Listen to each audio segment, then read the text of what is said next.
education and started, broadcasting at the college station. And unfortunately, if I had to do over again, as I've indicated, I would stay there. But I jumped over very quickly after I finished my MBA into corporate America, and was almost immediately just miserable. I mean, if you can imagine going from work all night, party all day, kind of lifestyle to just kind of being forced to sit in a box and conform and put on uncomfortable clothes. And I mean, I'm sure people can identify with what that must be like. It's just a really jarring transition. So, I almost like immediately became interested in getting out of that. But I wanted to do it in a financially secure way. That was my MBA, talking. So I could have just quit. I was doing a lot of whitewater kayaking at the time. It would have been really easy just to quit and move into a van and, travel all around the country and stuff. But I had a little more of that Protestant work ethic in me, maybe a little too much for my own good. So I stuck with it. I was working in the public sector. There was a new, sort of a new industry that grew out of that. I'll just tell you straight up. It was in energy trading. Okay. You probably remember Enron. Yep. They were one of our, everybody remembers Enron, right? They were one of our competitors. I had a chance to jump over into the private sector in the same business and make a lot more money than I was able to in the public sector. And so that was kind of a good acceleration. I was one of those guys who, I had a goal in mind, right? I wanted to get out of that as quickly as I possibly could. So I chased promotions. And that paid off. The company that I went to was really good to me. And after about 8 years, and I had moved up to a major northeastern city. And after about 8 years, my wife and I were able to hang them up. She had a good job. I had a good job. We ran some rental real estate. I lived pretty frugally, and that was it. We tried to do the best we could with our money, and we kept it instead of spending it on Mercedes-Benzes and Bentleys and so forth. Bentleys. But yeah, that's how we made it. That's how we got out. So that's the story. I mean, there's probably a lot more detail to it, but that's the basics of it. It was just being ill-suited from the very beginning for corporate America. So it was almost a necessity. It was a sanity thing for me to get out.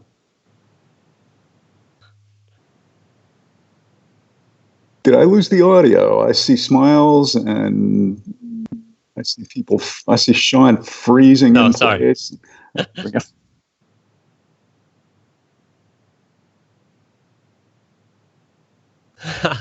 Oh no.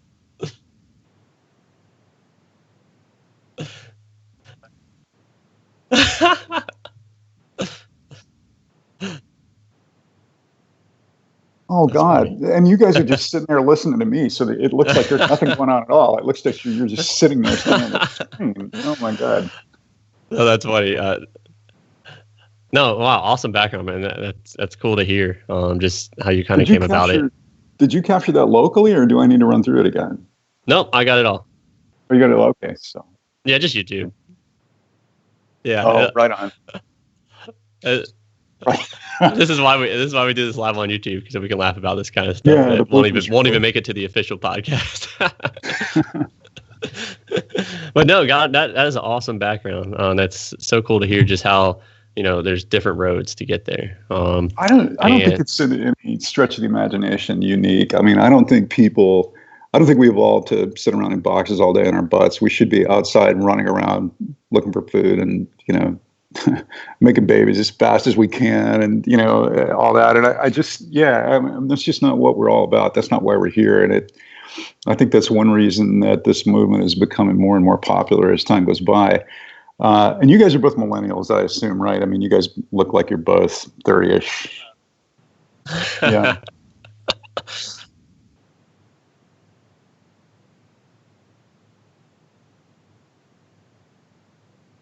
Something.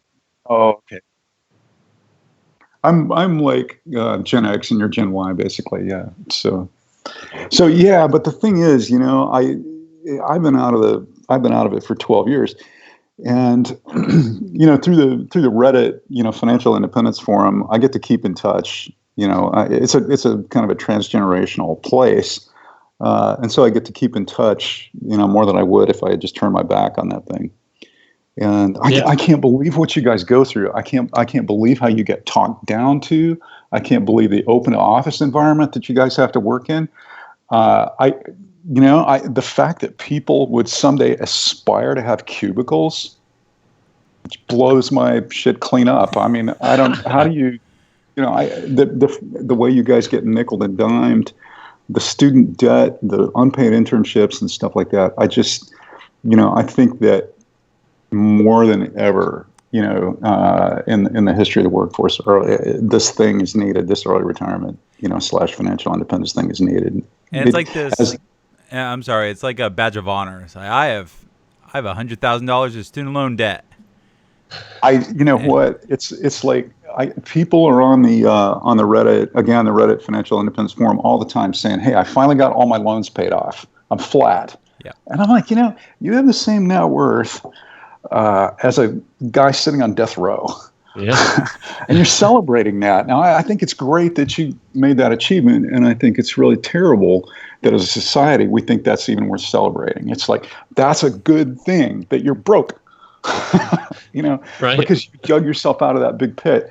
You guys, you didn't create that, and I don't think you deserve to be hung up on it. I don't think that's a situation that you guys deserve to be in. So, it's that when that's being I hate it. I just hate that when that's being ahead of like other people. There's so many others, that are still in debt. But I think the credit system is just a little too easy to get into. Oh, absolutely. It's totally we'll get into that another day. But every month we give away a book on our show to our listeners, and we just want to remind everybody that all they have to do is ask a question either through Twitter, email, or our live stream to be entered into the drawing. And we may even answer a question on the air. So we have some great questions coming for you tonight that we'll get to throughout tonight's discussion as we move on here. And I know we got some stuff coming through the live stream too. So just surviving early retirement. So, and I need to jump back because I found you through your blog, which is awesome, earlyretirementdude.com. And then, like you just mentioned a minute ago, you also are active as a moderator in the Reddit financial independence community. So I kind of put two and two. Let me throw something out there about that. Sure. We have a really strict no self-promotion rule on the sub. I'm a mod. I don't like to talk about that. I like to keep that completely separate from the ERD thing because I don't want to. I don't want to even look like I might be trying to use my position over there to monetize any of that work. Okay, so I just want to be real clear that I'm pretty conscientious about that division, the separation of not church and state, but at least those two things. So there's no conflict. I try to be sensitive to that. Yeah, I work really hard. Yeah, to make sure. That's the case. So, I'm a frequent contributor over there. I mean, I do write a lot over there because again, it's that same message. I think this is a very healthy thing. It's a way to regain control over your own life, and it's something people should know about. It's a third option. Yeah, I'm sure you've probably slapped me on the hands a few times when I failed to read the rules. I don't do that, man. I don't do that. I'm pretty well. Anyway, there's pretty some leeway there. Oh, okay. I've really enjoyed that. I mean, I haven't really had any issues. I'm sure there's a few times I've been told that, hey, this is just check out the rules, man. I was like, oh yeah, that's all it is. Yeah, that's all it is. We are not. The staff is not like drunk on power. So, despite having been accused of that, you want to see some of the messages we get sometimes. But anyway. No, it's awesome that you guys do that. Just being someone that benefits from it, I've learned so much from it myself. So thank you for that. And some of the articles you write, just saw the one you wrote earlier in the week. Oh man, the history of fire. And I can't imagine how long that took. That was an amazing article. But so let's hop into our first question here though, which is, kind of going back just now you mentioned to me, at another time, it was almost 12 years ago when you took the leap when you chose to retire at 36. Was that a hard decision to make at that time? Did you think you could go longer? Okay. I was absolutely terrified. I had been working on this. It was 2005, and I had been working on it since 1993. and just would go through these, terrible depressions. I'd be like, God, I can't believe I've still got 5 years of this, or whatever. I had projected. My model wound up corresponding to reality pretty well. I was happy about that. But I would know I've got 5 years left. How the hell am I going to do this? Just riding the train. Like the industrial disease, and knowing that for the next 1,500 days or whatever it was, I was going to be having that same commute every morning. But then, the time came for me to make that call, that last phone call where I was saying, look, I'm not coming back. I was terrified. You build up, you work so hard and so long, building up a good reputation and making good connections with good people and all, and then you kind of career, and then one day you just wad it up and throw it over your shoulder. It doesn't matter. I think anybody would be scared. People say they don't look back, but they sure look ahead. It's inside of 24 hours, your entire world spins, and there's no going back. There's no wind it back on. So clumsy metaphor. Yeah, I was terrified. True. Yeah, and I can only imagine, like, when it comes time to pull the trigger, like, yeah, if I'm going to be like, well, I could wait a little longer, and have a little bit more, and then that could just go on forever and ever. And yeah, I could leave this nice, cushy job making great money, but like you just mentioned, it would be terrifying because you can't just get back into it. No, it's you're done. Not like that job's going to be waiting as soon as you left. So I can only imagine that. Now, yeah. You had this retirement plan, you kind of had this figure, and you went for it. So since you've left the workforce, has that plan been tested multiple times? Like, even though you were terrified at first, it was working out? Was there other times when you thought, hey, this might not work out? Well, the housing bubble blew up. I mean, that was 2008, and I had just gotten out like 3 years earlier, and we watched our net worth, on paper, shrink by 40%. And so, I'm staring that 4% rule in the face, and all of a sudden it's like the 1% rule, whatever it was. And that got really scary. We were in a good position, fortunately, because I had just taken out some losses to keep my, tax liability down. So I had, I want to say maybe a year's worth of cash on hand, and I came this close to panic selling. But a good friend of mine talked me out of it. He just pulled me back off the cliff and said, listen, you got the cash, ride it out. Just ride it out. You said all along you were a buy and hold guy. Stick it out. So I stuck it out, and, sure enough, inside of just a couple of years, we were right back up where we had originally been. But yeah, that was a tough period. I don't know what I would have done if we didn't have that cash on hand, to be honest with you. That would have been a giant hit. We lived in a really rural place. We got into the barter economy. We spent a lot of time with our friends having cookouts and stuff like that instead of going to the movies and dinner and stuff. We just practiced your basic frugality and got through it, and things turned around, So we survived it. We got through it. But yeah, that was an enormous gut check.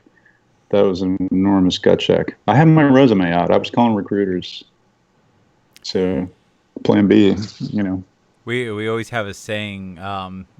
So I probably was in a similar position as you. About 6-7 years ago, I quit my job to take the leap into running my own business, and I have to imagine it's kind of the same fear of I'm leaving the known good enough safety of the job and jumping into this completely unknown.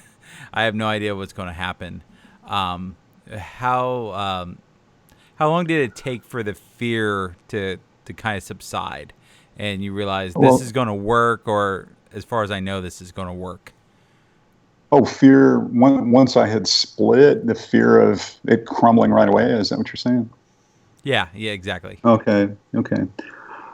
Oh boy, you know what? I don't remember feeling that kind of fear. I remember I slept for like 2 weeks.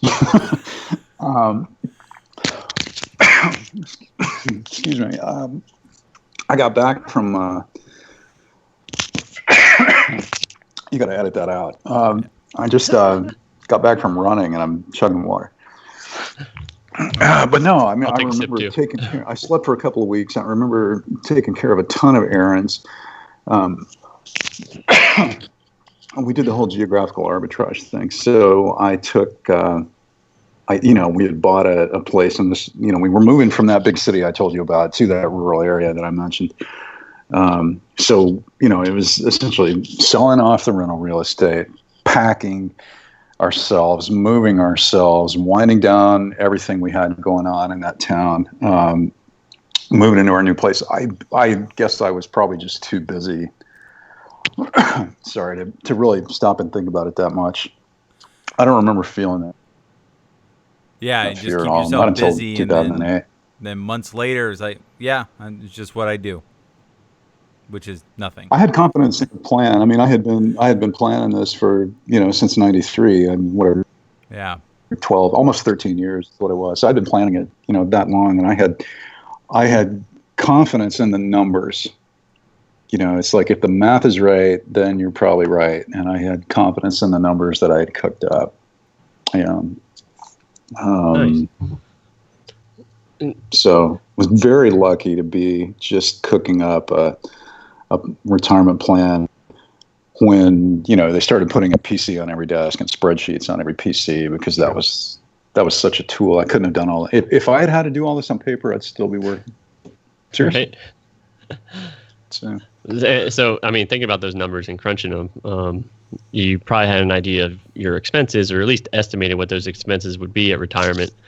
Was there any surprises there, or did that kind of work out? I know leaving the market or leaving the workforce, sometimes you got to think about health insurance, right? Or how you're going to pay for that, or taxes might be different. So anything that really caught you off guard with your expenses? There's always surprises. Okay, it's like this. Things are going to happen, but you don't know when. Okay, so it's like I mean, I'll just give you an example. My wife, my kid, and I are at the pool at the YMCA one day, blazing hot summer, and she gets this phone call, and it's a happy day. Everybody, kids are all laughing, and we're running around, and like she gets this phone call, and just all the blood drains out of her face, and she turns around and she goes, "That was about my mammogram. They want me to come in for another round." And so, it turns out that she has the DCIS, kind of breast cancer. And so all of a sudden, you have this, besides all the human tragedy and the emotional, storm of it and all that, here's this big expense that comes along. Now, we know we're going to get sick. We know it's going to happen. So, your car's going to break down. That your kid's going to need braces. All that stuff. You just can't predict it. And I think that, so surprises to my retirement expenses. I mean, it's like, yeah, you have those, things that come up, right? You have. But your reoccurring expenses, though, for the most part, you predicted pretty well on those. As far as monthly budgets and stuff like that, it was just fine. I mean, we got all that stuff taken care of. Health insurance, the escalation of health insurance costs, like the geometric, progression of it. Obamacare came along at just the right time for us. Okay. And I among other reasons, people don't really talk about this. Pre-existing condition exclusions trap you in your state. I mean, maybe you guys know about this. Do you know how that works? Yeah, I know a little bit. As a business owner, I basically have to buy everything off the marketplace. So I've become pretty well versed in the ACA over the past couple of years. And now everything's changing all over again, maybe. Well, so that was essentially it. I mean, the day she got that diagnosis, we couldn't move. Because we would have had to, we couldn't go outside the state. And my parents live out, my whole family. We're the only ones from our family who live in the States. So it's like all of a sudden, say my mom needs me to go care for her every day. Well, suddenly I've got this 6-hour commute, because I can't move there. I can't buy health insurance there, because then. Wow, I did not know that. Do you see what I mean? Yeah. You can't, if you move across state lines, you've got to buy a new policy. And if you got to buy a new policy before the ACA, you were subject to a 7-year exclusion or whatever it was. So yeah, you were trapped. And it's, there's job lock like that too. I'm sure you guys are familiar with that. Yep. You can't quit. Yeah. So yeah, that was, health insurance was a big surprise as far as retirement expenses. Yeah.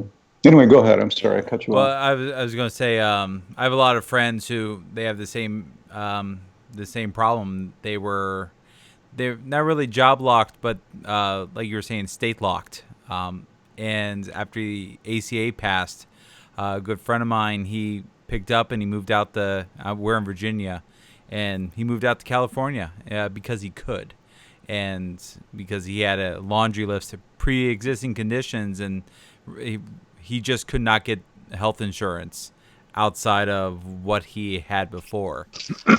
And it also helped that he was Canadian, so he would just go back home to Canada and get stuff fixed and then come home. But yeah, the ACA, it helped a lot of people, and it really took me a little bit of time in talking to people to realize how many people it helped, because I remember I really don't have pre-existing conditions, so I never felt that pain, but I had to talk to people who felt that pain to really understand what was going on. Oh, you will. I mean, you will. I don't mean to be more.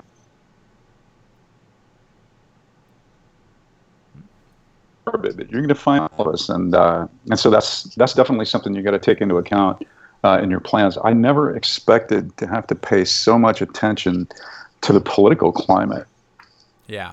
As a component of this plan, I thought it was just a numbers game, and all of a sudden, because I'm in this lifestyle, I'm like neck deep, corresponding with my senators and representatives in the local, trying to stay up on everything.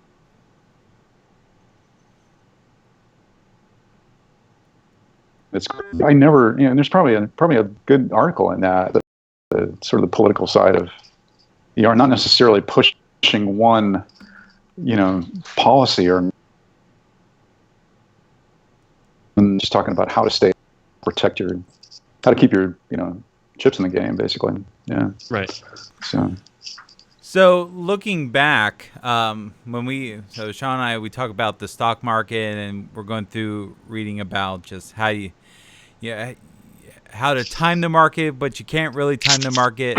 But we figure the same thing might come into play with early retirement. Do you felt you timed it just right? Would you have gotten out earlier, or do you think you should have stayed in a little bit longer and then postponed your retirement in hindsight? In terms of, like, when you decide to clock out of it, I totally could have banked more. I could have thrown more money on the pile. No question about that. Everybody can, and I think that's a question probably everybody asks themselves. One more year syndrome, right? I was ready. I mean, I retired when I was ready. The model said I was good. Emotionally, I was ready. We had just had a kid. My wife had, she was on maternity leave for like a year, and then, the end of her maternity leave coincided with, was it a year? Anyway, she was on maternity leave for a while, and the end of her leave coincided with me turning in my notice, basically. So it was just like, it was time. It was time. Yeah. No, I don't think. I was never really all that tempted to stick around much longer. My birthday is towards the end of April, and I was going to quit on my birthday. But nice. yeah, right. But what happened was that there was a reorganization. We went through a corporate buyout right then. And so there was this big reorganization. They were condensing and one other guy, and I didn't get picked. And in public, I had to be like, "Oh, damn it, that sucks. What am I going to do now? I'm going to get laid up." And I had to put on this whole act. And inside, I'm just like chuckling because I know there's a severance package coming. So I had to stick around for like 3 more months to take advantage of that severance package, like working a temporary job. So I did, but that was a known quantity of money that I was going for. It was like, well, if I wait 3 more months, here's a 5 to 6 figure package they're going to hand me. I may as well. And I'm going to get to draw unemployment on top of that because they laid me off instead of me quitting, So there was all this, I had all these reasons to stay, but not for that much longer. There was definitely a plan to that. It wasn't just, well, I wasn't prevaricating, so. Right. Yeah. Wow. No, so it sounds like you timed it pretty good then. It was luck. Yeah, I guess. I was lucky to get laid off. How often do you hear that? Well, I mean, so like yourself, I mean, you've been retired almost 12 years now, and I know the blog is fairly new that I started following you on. I mean, do you think there's a lot out there that like you? I know the internet is kind of taken, and there's a lot of these communities popping up online. But I mean, the fire has been around for a while, as you talked about in your recent article. But do you think there's a lot like yourself out there that have chosen to kind of stay quiet, maybe just have this community might be bigger than we think? It's hard to measure. We've got 200,000 and change subscribers in Financial Independence on Reddit. I'm sure you guys saw this last year. There was a survey that was done of that group. Obviously a lot of those people are lurkers or dead accounts or whatever. But if I remember the number correctly, I think there were 50 of us that identified as retired already. I don't know what our number of actives is, but 50 divided by that. Wow. Right. I don't necessarily think that's representative. Yeah. People who are, I will say, Mr. Money Mustache says that he estimated that when he got started, which I believe was in 2011, he thinks that maybe 1 out of 1,000 people had heard of this thing, right? And then he thinks now it's 1 in 50. Wow. So, yeah, I don't doubt that there are a lot of people out there that are in this situation and just they're there and they haven't reached out and stuff like that. But yeah, I wouldn't want to measure it. All signs point to yes, So those who are... What do you guys think? I mean, that's an interesting question. I'd kind of like to know what you guys think about that.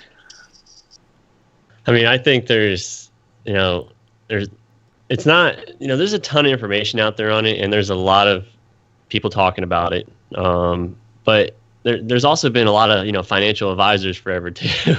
And, yeah, it's the hardest part because everybody thinks there's this, magic path, and but really it's just about picking the different pieces that will work for you and for your unique life situation. I think that's the biggest, piece of advice I personally tell people. So I know the communities out there, it's large, and it seems like a lot of these people are really, getting into it and talking about it. I haven't ran into anyone. Like I try to tell a lot of people now since I've been going down this route, my plans, and I personally don't know a whole lot of people that, mention it in my realm of, or my circle of relationships. Every once in a while, usually when I bring it up, honestly, the most common response I get is, yeah, I do. I follow Dave Ramsey and do Financial Peace University. Yeah. That's the most common one I get, honestly. So that has definitely hit a lot of people. But, the extremists are the people online active in doing this. I hear a lot of Mr. Money Mustache. But I haven't met, maybe because I'm not there yet, I haven't met a whole lot of early retirees personally in my real life. So I'm not sure where they are. Yeah, I haven't met that many myself either. But everyone that I kind of surround myself with, many of them are, they'll look at early retirement and go, yeah, that sounds great. But yeah, I just bought this new car over here, so no way I'm retiring early. Or look, I just bought this house and it only has a $2,500 a month mortgage. And they keep piling on this stuff, and they don't realize that they could potentially have that and so much more if they, delayed gratification, putting money in smart places, building up nest egg, and just doing things a little bit more smartly with their money. And then they look at us, go, hey, we should go out to dinner. And no, that's okay. I'm going to stay at home. Or they laugh at me with my, I make the joke, my truck that I bought when I was a teenager, I still own it. It's getting ready to turn into a classic because it's paid off. And you get those cheap license plates. yeah, and in Virginia, I don't think I have to do state inspections anymore after I get classics. So I'm looking forward to all these benefits of having a vehicle that's more than 20 years old. But that's my badge of honor right there. We have 3 vehicles because we have 3 kids and we got to get around. And I love my pickup truck, but they're all paid off. But to a lot of folks in our lives, though, that doesn't mean anything. It's like they have to have debt, just tons of debt.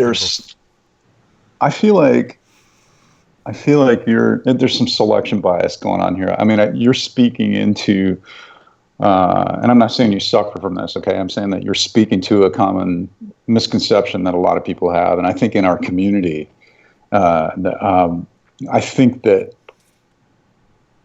lot of people in what, you two and I are thinking of as the early retirement movement I think we lean too much on the financial independence component of it. And so we have a very narrow definition of what early retirement is. Personally, I include, I live in a southeastern town that's got a beautiful downtown and a big railroad terminal in it. And we see train kids all the time coming through downtown to busk and stuff like that. And those kids are just as early retired as I am. They don't make any money, sit around bumming cigarettes, play guitar terribly for like ever how much they make an hour. And yet they're not in the workforce. They enjoy what they're doing. They're out there seeing the country. They're not going into some job every day. They've just figured out a style of doing it that doesn't compromise their ethic. And I realize that I'm romanticizing that a little bit. Okay, I mean, I get that, but I'll sit down and talk to these people, and I'll hear that kind of stuff coming out of them. It's just like, no, I didn't want to go there. I didn't like that. I wanted my freedom, and look at me, I'm free. And so, personally, I would, I was like, oh my God, what happens if? And I don't think they necessarily suffer from that. There's a guy I check up on every once in a while online out in Moab, Utah, who has a cash-free lifestyle and has for, I want to say 15 years, has not used cash at all. He doesn't, he eats out of dumpsters, washes his clothes in the river. He's got a friend who lets him live out of his treehouse in the backyard. He's early retired. As far as I'm concerned, that guy has worked out a lifestyle that he feels secure in, that doesn't require him to go to an office every day. How is that different? Yeah. You know what I mean? No, you're right. Yeah.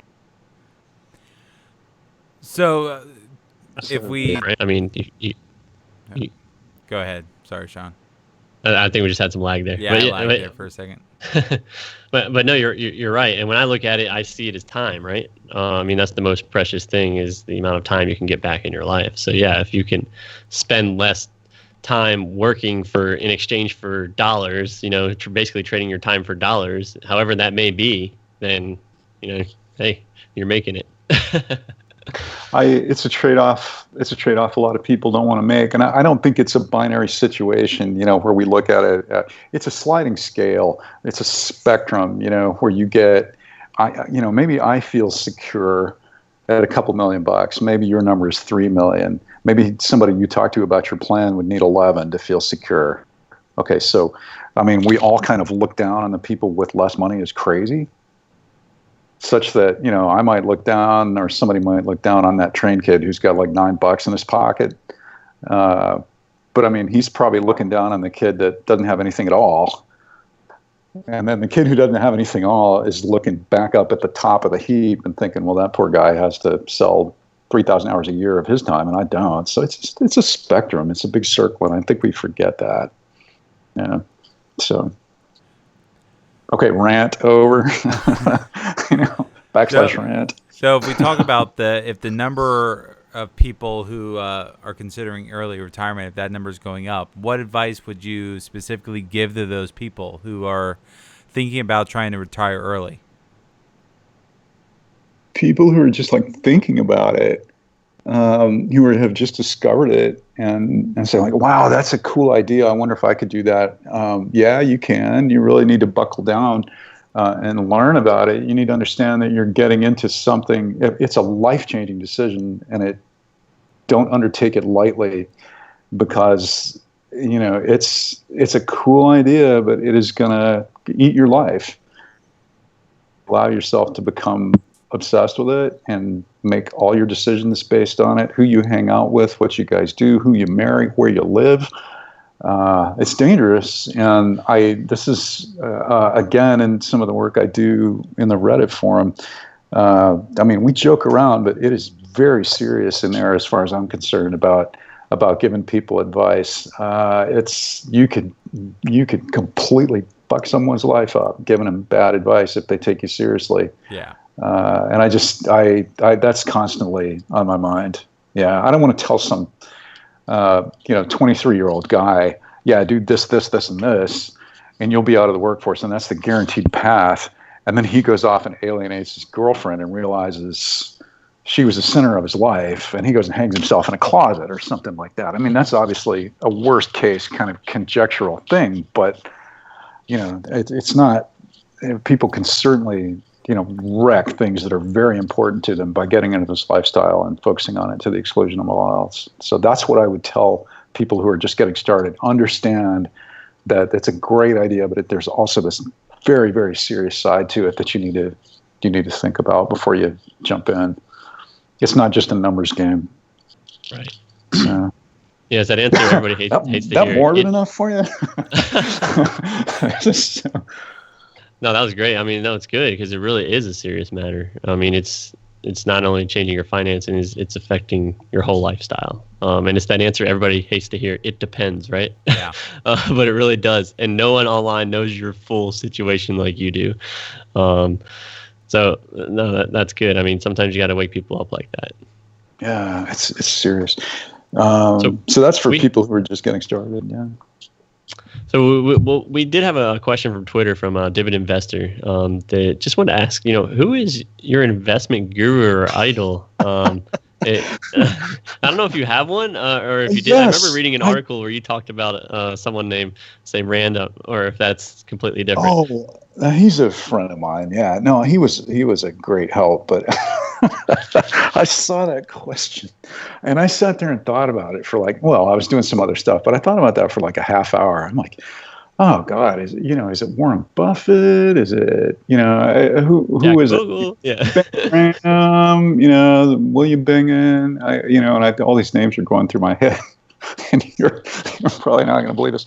It's Monty Burns from The Simpsons. Yeah, he's totally. That is awesome. Investment guru, and I'll tell you why. He's this sick, evil guy. But there was the financial quote that has most stuck with me in my entire life was from season 3.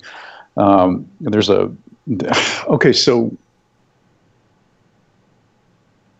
basically, he bets the owner of the rival nuclear plant in the other town $1 million on the company softball championships. So he's basically, his nuclear plant softball team is playing the other nuclear plant softball team, and he and the owner of the other plant are big rivals, and so they make this huge bet. And obviously Homer Simpson's team wins, and so Burns collects $1 million from his rival, right? And so Smithers asks him, "Well, sir, what are you going to do with your winnings?" And Burns goes, "I'm just going to throw it on the pile." And I was like, "Oh yeah, throw it on the pile. I'm not going to go out and blow it. I'm not going to, do you know what I mean? I'm not going to. I'm going to throw it on the pile, and I'm going to make it work for me." Of course, his goals are sick, but at least he's going to keep that money back and put it to work for him. And I was like, yeah, that quote just, I'll never forget. I saw that quote. I was watching that episode and it clicked. That was a They're big still click. going strong, man. Yeah, Monty Burns, throw it on the pile. Buy and hold. I don't think The Simpsons will ever end. Nobody expects that answer, do they? So. That's great. Well, I'm checking our live stream for questions, and we really don't have any there. We peeked out pretty I think we maxed out our number of viewers. I saw around 7 viewers at one point, Sweet. which for us is amazing. And I think last week we peaked out at 2, and one of them was Sean's wife. And That's that right. Yeah. So let's just wrapping up. It's been really great chatting with you. Where can people find you, contact you if they want to ask you questions? Maybe pick your brain about something, or just have a casual chat with you. Just go to, I've got, you can contact me through, as you mentioned, earlyretirementdude.com. Just those three. I'm on Twitter. I couldn't get Early Retirement Dude at Twitter, so it's Retire Early Dude or something like that at Twitter. Let me see. Whatever. Early Just Dude. go Retire Early Dude. I had to back it up. Some other asshole got my name. But yeah, just my blog. You can always get in touch with me on Reddit. My handle is ER10 years 10 years _ throwaway. So you can hit me up there too. But my blog's the best place. Cool. Awesome. Yeah, it's been a lot of fun. Thanks a lot for joining us today. Good conversation. Yeah, definitely. Nice. Well, that's all for this episode. Sorry. That's all for this episode. Thanks so much for tuning in. Don't forget to follow us on Twitter at 2 Frugal Dudes, as well as Sean at Sean Marin and Kevin at 1KevGriff. View the show notes, check out previous episodes, and never miss an episode by subscribing to our mailing list at 2frugaldudes.com. If you like this podcast and want to keep it going, please rate us on iTunes. Cha-ching. Cha-ching. All right, and that's a cut for the episode. Yeah, I guess you can go ahead and kill the live stream too. Yeah, no one can hear our banter. All right. So thank you, YouTube. Bye, YouTube. Bye, YouTube.